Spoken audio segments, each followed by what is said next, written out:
Hey friend, welcome back to my channel. Today we are going to be doing a video on something I've been using for quite some time now, and I've actually tried to film this video several times. I would say exactly 3 times prior to this because there's been absolutely no sound and it has drove me crazy. Anyways, today we are talking about this Dior eyeliner. As you can see, I already have my makeup done. I want to go ahead and try this out for you guys on camera and see how it like glides on and how it looks and the finish of it, etc. So let's jump right into it. So this eyeliner runs for $35, which is, I would say, more affordable on the high-end luxury designer brand of eyeliner. They can definitely go way higher than this, so I would say this is definitely more affordable compared to like the Chanel one. I believe that was $45, but this one is a little bit more lightweight compared to like the Chanel one. It seems to be smaller. I've been using this now for about 2 months and I don't use it every single day. I just use it kind of like intermittently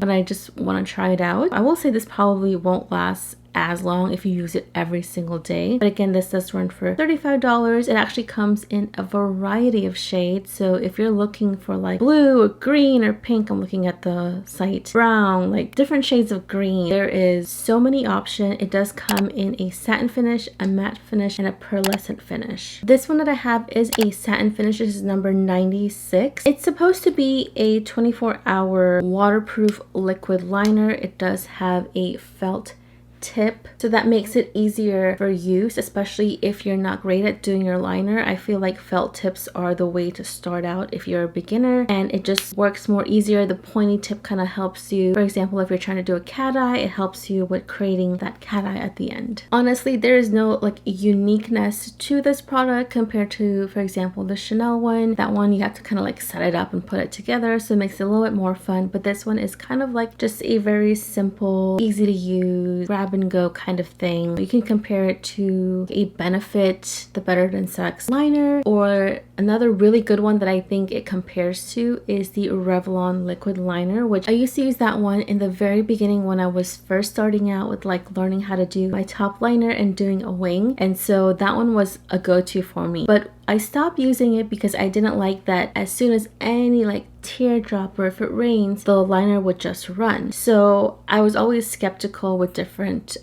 liners, and for a long time I was using the Lorac Liquid Pro liner, which is, I still love that one. The Chanel one came in next because I really fell in love with that one, so I wanted to give this a try, and I feel like I have some thoughts. So before I give you all of my thoughts on this liner, I'm going to go ahead and apply it so you can see that process, and then I also will include some snapshots of me wearing the product. I did several check-ins during different times previously that I was trying to put this video together for like months now, so I'm going to include that a little bit later once we go through and apply this liner, and that way you get my live thoughts on the product.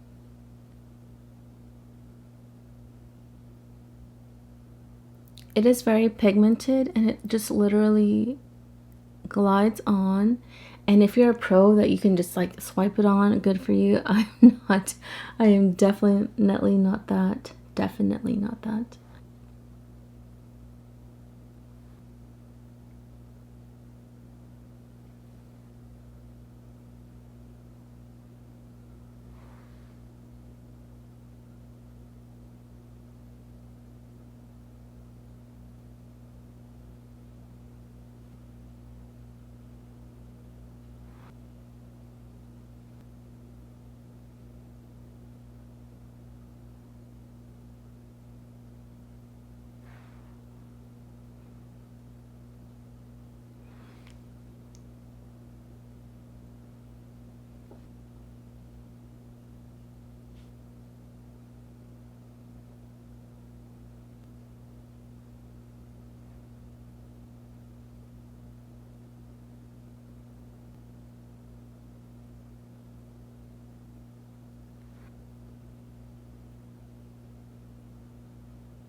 So that is the eyeliner applied. So now let me go ahead and insert some clips of when I actually try this out throughout the day.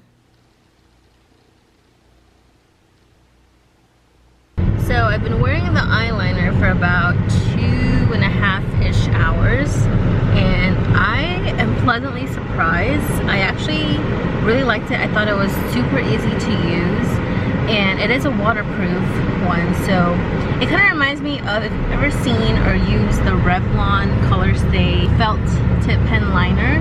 That one, like as soon as you have like a little bit of a tear or like water hits your face, it like immediately ran. But this one, I mean, I haven't tested that portion of it, but when I tested or swatched it in the back of my hand, it didn't rub off. I used makeup remover and it actually took quite a little bit for me to like rub it off, so I am very hopeful. But I think it looks so nice. It just like glided on, super like, we're pigmented and dark, but I'll keep you posted in a few more hours. Now it is currently 5:30. It's been several hours with the eyeliner. I think it's still going strong. I kind of want to like splash some water in my face to see how it holds out, but ooh, Dunkin' Donuts, we're not going there, I'm just saying. Got really dark, but I think it is holding out really good, so I'll check in a few more hours. So it's currently 9:30 p.m. and I wanted to show you guys my eyes, how it's held up so far. I will say like right here on the outer corner, it's kind of like, I want to say melted away a tiny bit. You can see that it's like lightly faded away, and so but the top part still looks pretty good. So I think overall it still holds up pretty well. I think the Chanel still does really great. The only thing is the Chanel kind of runs a little bit underneath, but this one still has held up really well, and it's just so precise. I'm actually gonna go on the treadmill. Alright guys, I just went for a 30-minute workout on the treadmill, but I just wanted to follow up with the eyeliner. I think it's still holding out pretty well. I'll go a little closer up so you guys can see it. Overall, I think it's great. I definitely think I found another fan favorite. I am gonna like try it out a couple more days, like during the week, just to see.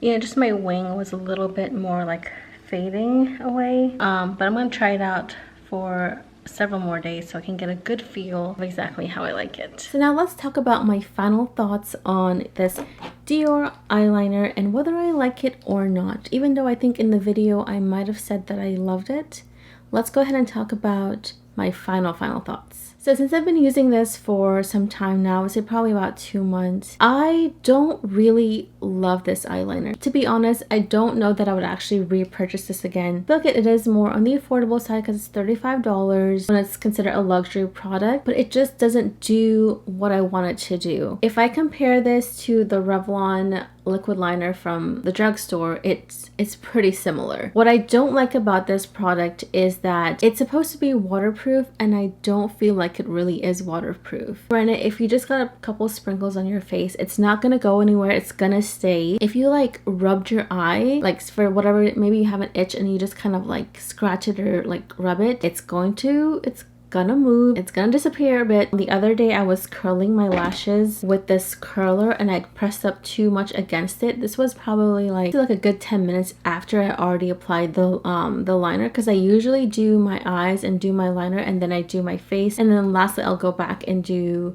curling the lashes and mascara, and I pressed onto it just a little too much by accident, and when I pulled this away I could see the eyeliner right on the tool and there was a huge patch, and I'm like, what the heck? That never happens to me with like the Lorac Pro or the Chanel one. That one really like stays on there. This one kind of feels like it's more patchy, like the way it applies. It's like a layer, and so if I just like started to pick at it, it would just like kind of flake off almost. So I didn't like that experience. I've had it where at the end of the day, like this, my wing liner is almost gone, and I'm like, this is supposed to be a waterproof liner, so I didn't like that about it. So I honestly don't think I would repurchase this again. I do love, like I stated earlier in the video, that I love that it's a felt tip that's easy if you're a beginner, but as someone who's a bit more experienced or like a professional makeup artist, I feel like they wouldn't run for this. Like they could use it, but they wouldn't run for it. I don't feel it lasts 24 hours. Online it says it was subject to a 20-person test, which is like such a select small few that is, to give that statement, you know. There's like a little asterisk next to it. I feel like there should be more tests on more people.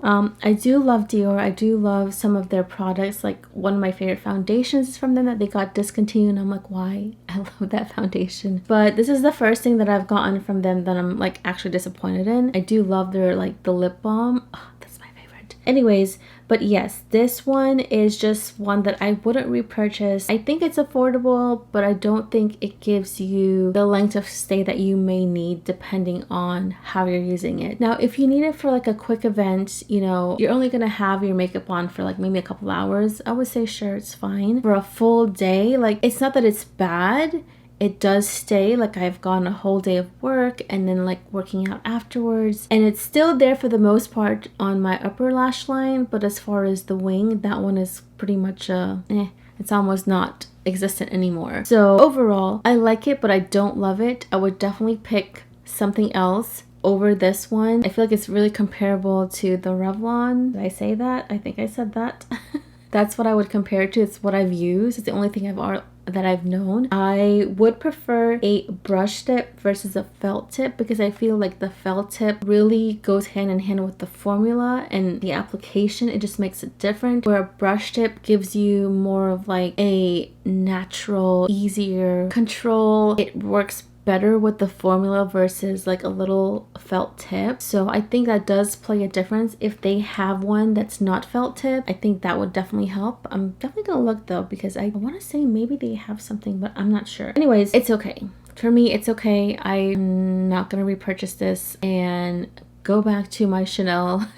That one is like my favorite. It just, you get so much more product. It lasts such a long time. It's easy to use. You get a flat side, you get a thin side. Like it's amazing.